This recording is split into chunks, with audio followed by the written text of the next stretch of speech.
Hello students, okay, this is the planes. మనకి planes అనేది second year third సెమ్లో planes మీద ప్రాబ్లమ్స్ ఉన్నాయి. ఇందులో ఈ ప్రాబ్లం ఒకసారి మనం నేర్చుకుందాం. Find the equation of the plane through the point. అంటే మనం ఒక ప్లేన్ ఈక్వేషన్ కనుక్కోవాలి. ఆ ప్లేన్ ఈ పాయింట్ నుంచి వెళ్తోంది and perpendicular to the each of the planes. ఈ రెండింటికి పెర్పెండిక్యులర్గా ఉన్న ప్లేన్. అంటే మనము ఇచ్చిన ఇన్ఫర్మేషన్లో ప్రాబ్లంలో ఏమి ఇచ్చారో చూసుకుని మనం ఏం ఫైండ్ చేయాలో ఆలోచించి సింప్లిఫై చేయాలి. ఇప్పుడు ఒకసారి నేను చెప్తా చూడండి. Find the equation of the plane. మనకి ఇక్కడ ఒక డయాగ్రామ్ చూసుకుంటే ఇది ఒక ప్లేన్.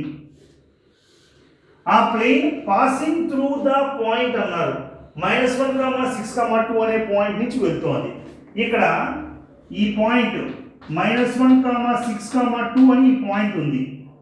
దీన్ని ఏ అనుకుందాం. సపోజ్ ఈ పాయింట్ నుంచి వెళ్తున్న plane and perpendicular to each of the planes. ఈ ప్లేన్కి ఇది పెర్పెండిక్యులర్గా ఉంది. అంటే ఇక్కడ ఇంకొక ప్లేన్ ఇలా ఉంది డయాగ్రామ్లో, ఇక్కడ ఇంకో ప్లేన్ ఇలా ఉంది డయాగ్రామ్లో. వాడు ఇచ్చిన దాన్ని బట్టి చూస్తే ఈ plane passing through this point and perpendicular this two planes. అంటే ఇది ఇలా పెర్పెండిక్యులర్ ఉందన్నమాట. ఇక్కడ కూడా పెర్పెండిక్యులర్గా ఉంది. మనం కాన్సెప్ట్ని బట్టి ఆలోచిస్తే ఇలా కనబడుతుంది. ఈ ప్లేన్ పేరు ఏంటి? x + 2y + 2z - 5 = 0. ఇది మరి ఆ ప్లేన్ ఏంటి? 3x + 3y + 2z - 8 = 0. అంటే ఈ రెండు ప్లేన్స్ని దీన్ని 1, 2 అనుకున్నట్లయితే వీటి పేర్లు ఇక్కడ రాస్తాను చూడండి. x + 2y + 2z - 5 = 0. ఈ ప్లేన్. ఇది 3x + 3y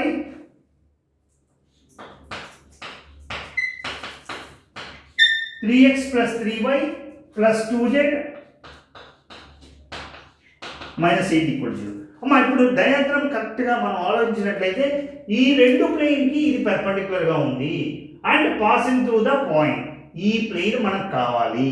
ఓకే, మనకి ఇప్పుడు ఫస్ట్ ఏం చేస్తామంటే required plane equation passing through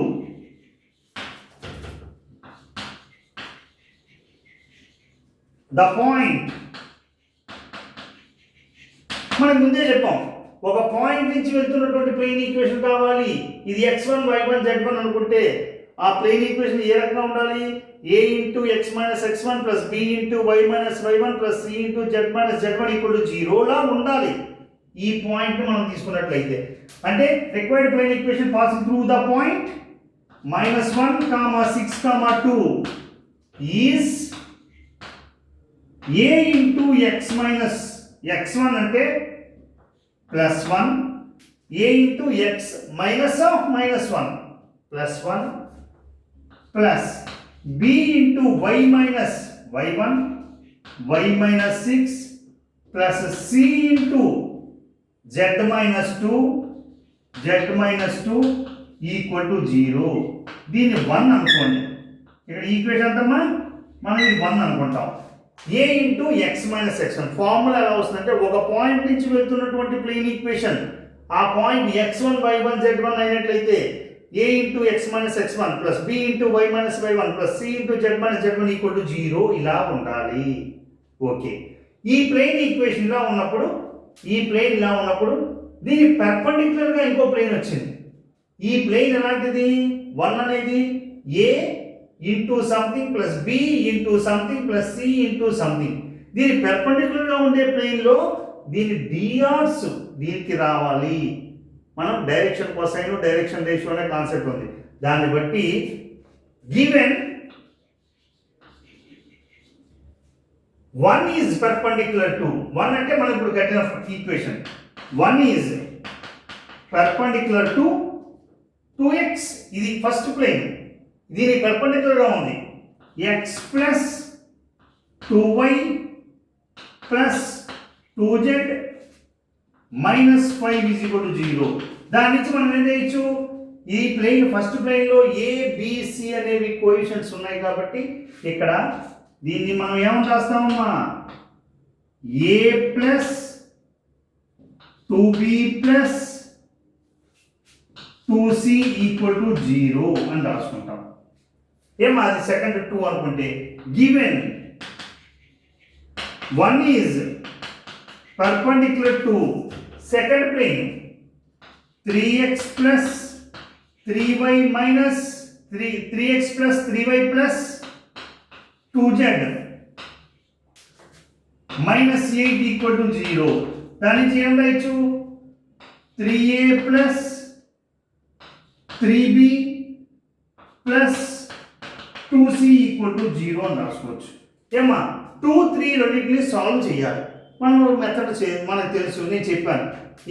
ఈ ఒక ప్లేన్ ఈక్వేషన్ ఏబిసిలో ఉంది, ఈ ప్లేన్ ఏబిసిలో ఉంది కాబట్టి సాల్వ్ చేస్తే ఏబిసి రాసుకొని ఇక్కడ బిని మల్టిప్లై చేసేది 2, 3, ఇక్కడ 2, 3 రాసుకుందాం. ఇక్కడ బి అయిపోయాక సిని మల్టిప్లై చేసేది 2, 2, 2, 2 ఇక్కడ రాసుకుందాం. ఇక్కడ సిని అయిపోయాక ఇక్కడ రండి ఏకి 1, 3, 1, 3 ఇక్కడ రాసుకుందాం. 1, 3 అయిపోయాక ఇక్కడ రండి 2, 3, 2, 3 ఇక్కడ రాసుకుందాం.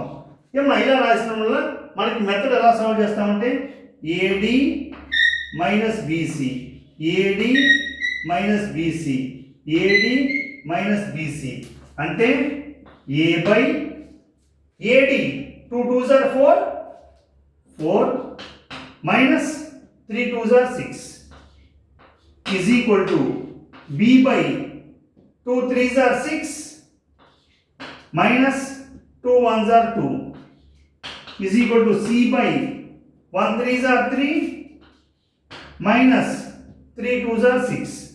ఏమా ఎప్పుడు కూడా సాల్వ్ చేసే మెథడ్ ఇది. ఈ మెథడ్లో ఏబిసి వాల్యూస్ కోసం ట్రై చేస్తున్నాం. దీన్ని ఏమని రాయొచ్చు A by minus 2, B by 4, C by minus 3 అంటే A value -2, B value 4, C value -3 ఇలాగైనా రాసుకోవచ్చు. లేకపోతే 2, -4, 3 అని మార్చుకోవచ్చు.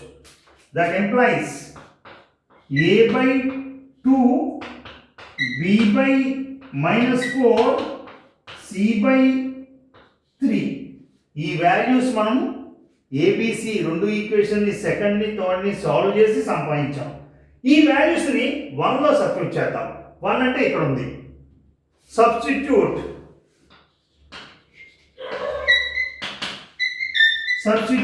ఏ is equal to 2, b is equal to -4, c is equal to 3 in 1 అంటే ఇక్కడ ఈ ఈక్వేషన్ అన్నమాట. a is equal to 2, b is equal to -4, c is equal to 3. ఇక్కడ చూడండి c ఈజ్ ఈక్వల్ టు 3 అన్నమాట.